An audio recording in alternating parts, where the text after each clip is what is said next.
Pakistani family कैसे हैं आप सब? मेरा नाम आजाद है। यार राम मंदिर की इनॉग्रेशन की तैयारियां अरूज पर है। राज्य रौनक सर का वीडियो आ चुका है और जल्दी से पहले वॉच कर लीजिए ये वीडियो। तो पहले काउंटडाउन करते हैं। जय श्री राम दोस्तों, 22 जनवरी को अयोध्या में भगवान राम जी के मंदिर की प्राण प्रतिष्ठा से पहले जैसा माहौल बन रहा है ऐसा शायद ही पिछले 500 सालों में कभी बना हो। ऐसा लग रहा है मानो प्रभु श्री राम वनवास खत्म होने के बाद पहली बार अयोध्या आ रहे हैं। राम भक्त घर घर जाकर लोगों को न्योता दे रहे हैं। लोग बड़े गर्व के साथ न्योते में मिल रहे अक्षत के साथ सोशल मीडिया पर अपनी तस्वीर पोस्ट कर रहे हैं। लोग बिना मांगे मंदिरों में दान कर रहे हैं। यूपी में 22 जनवरी को सभी स्कूल कॉलेजों की छुट्टी घोषित कर दी। देश के लगभग हर मोहल्ले और सोसाइटी में उस दिन विशेष कार्यक्रम रखे गए। सुबह प्रभात फेरी निकालने से लेकर प्राण प्रतिष्ठा कार्यक्रम के लाइव प्रसारण को दिखाने की सारी तैयारियां कर ली गई हैं। अपने आसपास में ऐसे एक इंसान को नहीं जानता जो इस दिन को लेकर उत्सुक ना हो या ये कहूं कि इमोशनल ना हो, भावुक ना हो। मगर क्या आप सोच सकते हैं, जब देश भर में 100 करोड़ से ज्यादा हिंदू इस दिन को लेकर इतने उत्सुक हैं, भावुक हैं, वहीं देश की सबसे बड़ी पार्टी के नेताओं ने मंदिर की तरफ से मिले न्योते को ही ठुकरा दिया। सोनिया गांधी और मल्लिकार्जुन खड़गे अयोध्या नहीं जाएंगे। कांग्रेस पार्टी ने राम मंदिर का न्योता ठुकरा दिया है। मतलब आम आदमी जो बेचारा मोहल्ले के पुजारी से लेकर मोहल्ले के वॉलेंटियर से न्योते के अक्षत को लेकर भी इतना गदगद है कि मानो स्वयं अयोध्या से उसे न्योता आ गया हो। और यहाँ हमारे कुछ नेता मंदिर ट्रस्ट की तरफ से मिले आमंत्रण को ही उल्टी डाक से वापस भेज रहे हैं। ये लॉजिक दे रहे हैं कि आस्था तो लोगों का निजी विषय है, अभी तो मंदिर बना भी नहीं है। बीजेपी और आरएसएस इस कार्यक्रम के जरिए पॉलिटिक्स कर रहे हैं। भाई लोगों, एक बात ना समझ से परे कि बीजेपी के पॉलिटिक्स करने का प्राण प्रतिष्ठा कार्यक्रम में न आने से क्या लेना देना। बीजेपी तो राजनीतिक पार्टी है, उसके राज में राम मंदिर बन रहा है। सालों तक राम मंदिर उसका मुख्य एजेंडा भी रहा है। तो आज वो इसका क्रेडिट लेगी कि नहीं लेगी? बीजेपी वाले भी तो पार्टी चला रहे हैं ना। वो कोई गरीब किसानों को सस्ते बीज बेचने वाली कोई एनजीओ तो चला नहीं रहे हैं। और बीजेपी को छोड़िए, आप तो ये देखिए ना कि आपको इस कार्यक्रम में जाना है या नहीं। अकेले बीजेपी थोड़े ना हिंदुओं की पार्टी है। हेलो, आपको भी तो लाखों करोड़ों की तादाद में हिंदू वोटर्स वोट देते हैं। क्या आपको नहीं लगता कि इस तरह के कार्यक्रम का बहिष्कार करके आप अपने ही लाखों वोटर्स का दिल दुखा रहे हैं? और ये मैं नहीं कह रहा हूँ, खुद कांग्रेस के लोग कहने लगे। कांग्रेस के नेता आचार्य प्रमोद ने तो साफ कह दिया है कि कांग्रेस के यूं कार्यक्रम में न जाने के फैसले से वो बेहद दुखी हैं। पोरबंदर से कांग्रेस के ही विधायक अर्जुन जी ने तो ट्विटर पर अपनी ही पार्टी को नसीहत देते हुए लिख दिया कि पार्टी को ऐसे निर्णय लेने से दूर रहना चाहिए। आज मेरा दिल टूट गया है और इस फैसले से करोड़ों कांग्रेस के कार्यकर्ताओं का दिल टूटा है। ये बात और प्राण प्रतिष्ठा कार्यक्रम में न जाने का फैसला करने वाली कांग्रेस अकेली पार्टी नहीं है। 2 दिन पहले ही समाजवादी पार्टी से अखिलेश यादव भी प्राण प्रतिष्ठा कार्यक्रम को लेकर मिला न्योता ठुकरा चुके हैं। अखिलेश यादव को शिकायत थी कि प्राण प्रतिष्ठा कार्यक्रम का न्योता देने उनके घर कोई ऐरा गैरा नेता आ गया था और वो किसी ऐसे वैसे नेता के बुलाने पर नहीं आएंगे। और गलती अखिलेश बाबू की भी नहीं हो सकता है। उन्हें लगा हो कि प्राण प्रतिष्ठा कार्यक्रम का न्योता देने खुद बराक ओबामा रिक्शे पर बैठकर अमेरिका से उन्हें बुलाने आएंगे। नहीं,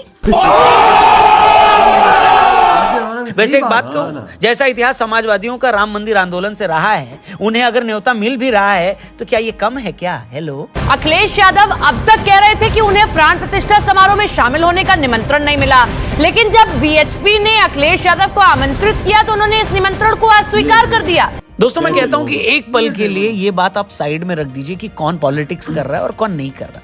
लेकिन एक भारतवासी होने के नाते क्या आपको इस बात की खुशी है या नहीं कि 500 साल बाद भगवान श्री राम की जन्मभूमि में फिर से उनका भव्य मंदिर प्रतिष्ठित होने जा रहा है? बताइए, क्या उस बात की खुशी किसी और चीज से कम है क्या? इसे आप ऐसे समझिए कि कोई इंसान बचपन में अगर अपने माँ बाप से बिछड़ जाए, जैसे बहुत सारे मामलों में हुआ भी है, और जब वो व्यक्ति बड़ा हो तो उसके मन में ये भाव आए कि नहीं, मैं अपने माँ बाप को ढूंढता हूं, और जैसे तैसे उसके माँ बाप मिल भी जाते हैं इतने सालों बाद। जिस दिन वो अपने माता पिता से इतने वर्षों बाद मिलने जाता है, उसी दिन एक स्थानीय नेता, एक लोकल नेता उससे कहता है कि जब तुम अपने माँ बाप से मिलने जाओगे तो मैं भी वहां रहूंगा। और जैसे ही नेता ये बात कहे, वो आदमी चिढ़ जाए और कहने लगे कि नहीं, तुम तो इस मौके का राजनीतिक फायदा उठा रहे हो, तुम ही वहां जाओ, मैं अपने माँ बाप से नहीं मिलता, जाओ। अरे हंसिए मत, आप ही बताइए, ऐसी सूरत में किसी के राजनीतिक फायदे के डर से क्या आप अपने माँ बाप से नहीं मिलेंगे? क्या आपके लिए किसी का राजनीतिक फायदा उठा लेना अपने माँ बाप से मिलने से ज्यादा बड़ा है क्या? शायद आपका जवाब भी वही है जो मैं सोच रहा हूँ। किसी भी इंसान के लिए दुनिया में कोई भी चीज अपने माँ बाप से बड़ी कैसे हो सकती है? बस इतनी सी बात है जो हमारी कुछ सियासी पार्टियों को, पॉलिटिकल पार्टियों को समझ में नहीं आ रही है। यही कांग्रेस जो कुछ दिन पहले तक चिल्ला चिल्ला कर कह रही थी कि बीजेपी वाले कौन होते हैं हमें न्योता देने वाले, भगवान राम क्या बीजेपी के हैं, वो तो हम सब के हैं। तो भैया जो राम कल तक आपके भी थे, आज वो बीजेपी की वजह से पराये कैसे हो गए? इसमें हमें जाने में क्या आपत्ति है? और सोनिया जी तो बहुत पॉजिटिव इस मामले में, निमंत्रण मिला है, या तो वो जाएंगी या डेलीगेशन हमारा जाएगा। ऐसे हम कार्यक्रमों का राजनीतिक करने का हम उसका विरोध करते हैं। ये देखकर सच में बड़ा दुख होता है कि जब धर्म से आपको फायदा होता दिखता है ना, तो आपके नेता क्या करते हैं? चुनाव से पहले दिन रात मंदिर के दसियों चक्कर लगाने लगते हैं, दुनिया को घूम घूम कर अपना गोत्र बता रहे होते हैं, फेसबुक पर खुद को सबसे बड़ा शिव भक्त घोषित कर रहे होते हैं। और जब यही धर्म आपको पॉलिटिकल सियासी फायदा न पहुंचाए तो आप क्या करते हैं? सबसे बड़े मंदिर के न्योते को भी इग्नोर करते हैं। पाकिस्तान में भी सारे ऐसे। और अगर आप ऐसी पॉलिटिक्स करोगे तो आपके विरोधी भी तो फिर ढूंढ ढूंढ कर चीजें सामने लाएंगे ना। कांग्रेस के राम मंदिर की प्राण प्रतिष्ठा के कार्यक्रम का न्योता ठुकराने के बाद अब इनके विरोधी एक नया मुद्दा ढूंढ लाए हैं। उनका कहना है कि कांग्रेसियों के पास राम मंदिर की प्राण प्रतिष्ठा में शामिल होने का वक्त तो है नहीं, मगर पार्टी के वरिष्ठ नेताओं के पास हमेशा से बाबर की कब्र पर मत्था टेकने वो लोग जाते रहे। विपक्षी इस बात को साबित करने में लग जाते हैं कि कांग्रेस के लोग हमेशा बाबर के समर्थक और मंदिरों के खिलाफ रहे हैं। अब दुनिया ये याद दिलाने लग गई है कि कैसे सोमनाथ मंदिर में जाकर शिवलिंग स्थापित करने को लेकर नेहरू जी उस वक्त के राष्ट्रपति डॉक्टर राजेंद्र प्रसाद जी से भिड़ गए थे। कांग्रेस के ही नेता मणिशंकर अय्यर इस बारे में अपनी किताब में लिखते हैं कि 11 मई 1951 उस टाइम के राष्ट्रपति डॉक्टर राजेंद्र प्रसाद को सोमनाथ मंदिर में शिवलिंग स्थापित करने और मंदिर का उद्घाटन करने के लिए वहां जाना था, मगर डॉक्टर राजेंद्र प्रसाद को सोमनाथ मंदिर जाने से रोकने के लिए नेहरू जी ने कैबिनेट की औपचारिक बैठक बुला ली और फैसला लिया कि राष्ट्रपति को वहां जाने से रोका जाए। उन्हें यह तक बताया गया कि संविधान राष्ट्रपति को इस बात के लिए मजबूर करता है कि वो कैबिनेट की सलाह की कदर करें। अय्यर लिखते हैं कि इसके बावजूद राजेंद्र प्रसाद अपनी बात पर अड़े रहे और जब सरकार को लगा कि राष्ट्रपति अपना कार्यक्रम नहीं बदलेंगे तो उन्हें सरकार की तरफ से यह संदेश भेजा गया कि यदि वो इस समारोह में भाग लेना चाहते हैं तो एक राष्ट्रपति के रूप में उन्हें भाग लेने की इजाजत नहीं होगी, लेकिन हाँ, निजी तौर पर वो वहां जाने के लिए स्वतंत्र हैं। इसी तरह कुछ दिन पहले हमने ये डिस्कस किया कि कैसे 50 के दशक में विवादित ढांचे में जब भगवान श्री राम की मूर्ति अवतरित हुई तो ये नेहरू जी ही थे जो उस मूर्ति को वहां से हटवाना चाहते थे। वहीं इनके विरोधी ये कहते हैं कि यही नेहरू जी काबुल में बाबर की मजार पर मत्था टेक कर आए थे और नेहरू जी अकेले नहीं थे। नेहरू जी के बाद इंदिरा जी भी 1969 में अपने काबुल दौरे के दौरान बाबर की मजार पर गई थी। और ये बात मैं क्या, कोई और नहीं कह रहा, बल्कि खुद पूर्व विदेश मंत्री और कांग्रेस के पूर्व नेता नटवर सिंह साहब ने 2014 में आई अपनी किताब one life is not enough अपनी किताब में नटवर सिंह लिखते हैं कि ये अगस्त 1969 की बात। उस वक्त की प्रधानमंत्री श्रीमती इंदिरा गांधी जी अफगानिस्तान के दौरे पर थी। उस वक्त राजीव और सोनिया गांधी भी उनके साथ थे। नटवर सिंह ने लिखा कि ये दोपहर का वक्त था, उस वक्त थोड़ा खाली समय था। उन्होंने तय किया कि वो मेरे साथ ड्राइव पर चलेंगे। हम काबुल से कुछ मील की दूरी पर निकले ही थे कि हमें एक टूटी फूटी इमारत दिखाई दी। इमारत देखकर इंदिरा जी ने अपने अफगान सुरक्षाकर्मी से पूछा कि ये क्या है। उस कर्मचारी ने बताया कि ये बागे बाबर है, यानी बाबर का मकबरा। ये सुनने के बाद इंदिरा जी ने तय किया कि वो वहां जाएंगी। नटवर सिंह ने कहा कि अचानक कार्यक्रम बनने से सुरक्षाकर्मी भी थोड़ा मुश्किल में पड़ गए क्योंकि प्रोटोकॉल के मुताबिक वहां उतनी सुरक्षा नहीं थी, लेकिन कुछ ही देर में हम मकबरे की तरफ बढ़ गए।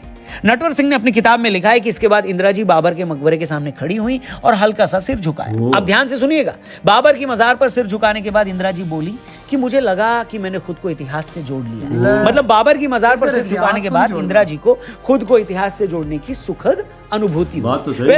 कांग्रेसी नेताओं का बाबर की मजार पर जाने का कोई आखिरी मामला नहीं था। कई मीडिया रिपोर्ट्स में यह भी दावा किया गया है कि 2005 में जब मनमोहन सिंह साहब देश के प्रधानमंत्री थे और वो अफगानिस्तान दौरे पर गए तो राहुल गांधी भी उस वक्त उनके साथ थे और राहुल गांधी हर उस जगह गए जहां मनमोहन सिंह भी गए। राहुल गांधी प्रधानमंत्री के साथ उस वक्त अफगानिस्तान के राष्ट्रपति हामिद करजई से मिलने राष्ट्रपति भवन गए और उस दौरे में वो काबुल में बाबर की मजार पर भी गए।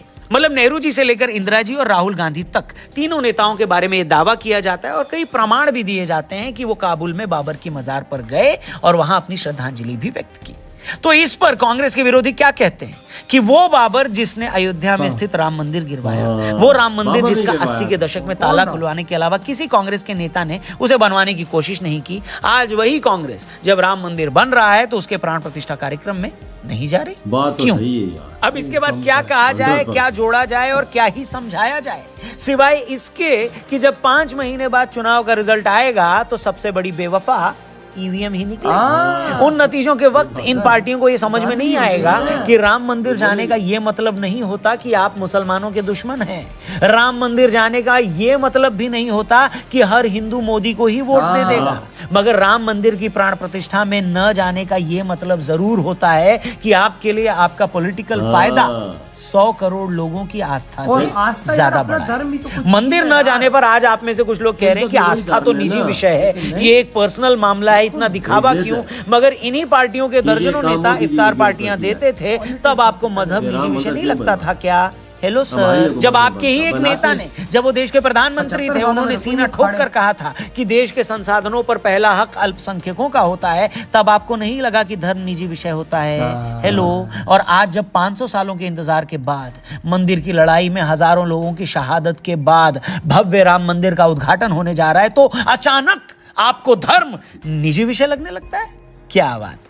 मैं तेरा दोगलापन ना उतारता हूँ। खैर, दोगलापन है या नहीं है ये जनता को डिसाइड करने देते हैं। यहां हम फिर से अंडरलाइन करेंगे कि बतौर राजनीतिक पार्टी हमारे को किसी से कोई लेना देना नहीं है, कोई मतलब नहीं है, और न ही ये वीडियो देखने वाले हमारे ज्यादातर दर्शकों का किसी से कोई मतलब होगा या उनको कोई लेना देना होगा। लेकिन देश की जनता का भगवान श्री राम से सरोकार जरूर है, लेना देना जरूर है, और मंदिर की प्राण प्रतिष्ठा में न जाकर आपने उन करोड़ों लोगों की भावनाओं का सरासर अपमान किया है। बात खत्म। बाकी होए वही जो राम रचि राखा। हो सकता है 22 जनवरी को अयोध्या न आओ, ये आपसे पहले प्रभु श्री राम की ही इच्छा हो। बाकी आप लोग इस मामले पर क्या सोचते हैं? वीडियो खत्म। यार देखो कैसे हैं यार, मतलब बायकॉट कर रहे हैं वहां पर जाने का। भाई विद्या देख वजाद राम तो सबके यार, उधर जाने का बायकॉट। यार शर्म आनी चाहिए यार। आप हिंदू नहीं है क्या? आप हिंदू नहीं है क्या? आपका दिल नहीं करता कि भगवान राम जी के दर्शन करें? ये तो क्या आप लोगों की पॉलिटिक्स सबसे पहले हो गई यार? पहले बोल रहे थे कि हम जाएंगे, जब इन्हें दावत दी गई है आए, साहब को दावतनामे भी मिल गए, बोलते हम नहीं जाते, बाइकआउट। पहले कहते हमें दावत नहीं दे रहे, जब मिली सब कुछ मिला, क्योंकि नंबर वाइज सब कुछ होता है, तो कहते हम नहीं जाएंगे। ये कैसे इंसाफ है? तो ये क्या है यार? ये पॉलिटिक्स यार, मतलब कांग्रेस, मैं कांग्रेस की कंपैरिजन पाकिस्तान से करूंगा, क्योंकि यहाँ के भी पॉलिटिशियंस का कोई दीन ईमान है ही नहीं भाई। अपने पॉलिटिक्स के लिए ये भाई साहब अपने, मैं आपकी वर्ड यूज नहीं करता, ये सब कुछ कर सकते हैं, ये सब कुछ कर सकते हैं अपनी पॉलिटिक्स को चमकाने के लिए। और उधर कांग्रेस भी वही कर दी। तभी तो आज भाई 150 करोड़ भारतीय भाई इनको वोट नहीं देता, इनको पसंद नहीं करता, इसी वजह से नहीं करता। और मैं कहता हूँ आप लोग बिल्कुल सही करते हो।